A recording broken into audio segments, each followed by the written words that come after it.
So today I'm going to be sharing some of my personal experiences from patient contact hours. So if you want to hear more, just stay tuned. My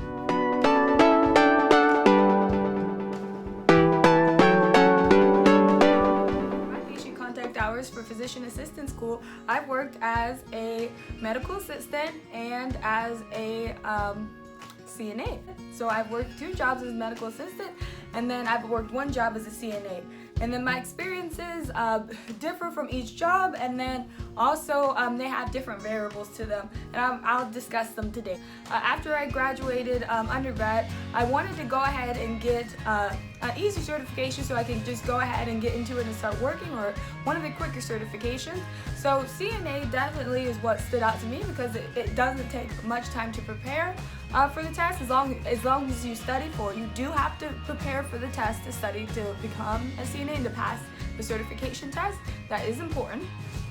But overall, it just takes less time in order to obtain that CNA license. And then I worked as a CNA in memory care and a assisted living facility.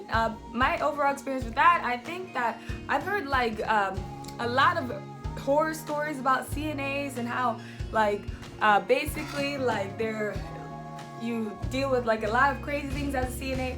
So I mean, I was kind of like worried about that, but when I actually started it, and then when I first started, and then I had to first start doing some of the nitty-gritty things, I definitely was worried. I was like, oh, I'm not sure if I can do this, you know, like I don't know if I was the right fit. But afterwards, I would say through my experiences as a CNA, I have found personally, from my experience, I found that CNA is one of the most rewarding careers.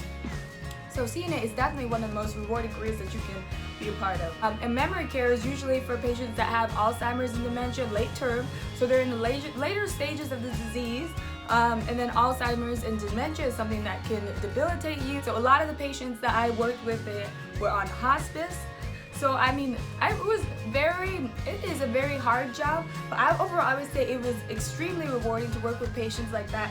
You get to really make a difference in those people's lives, because especially in a place like that, as a CNA, you're really helping them do things that they really need the help to doing. You're not just wasting your time. These are people that really need your help, like whether it be like some of the horror things that you don't want to do, like or not some of the things that are not as glamorous, like helping them use the bathroom, help them take showers or whatnot.